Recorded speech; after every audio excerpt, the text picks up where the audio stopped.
বনমালীপুর বরিষ্ঠ নাগরিক মণ্ডলীর উদ্যোগে শুক্রবার অনুষ্ঠিত হয় বৃক্ষরোপণ কর্মসূচি।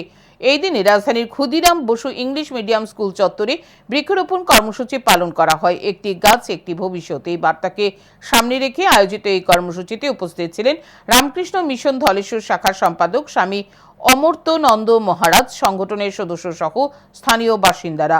পরিবেশ রক্ষা ও সবুজায়নের গুরুত্ব তুলে ধরে এই দিন বিভিন্ন প্রজাতির গাছের চারা রোপণ করা হয়।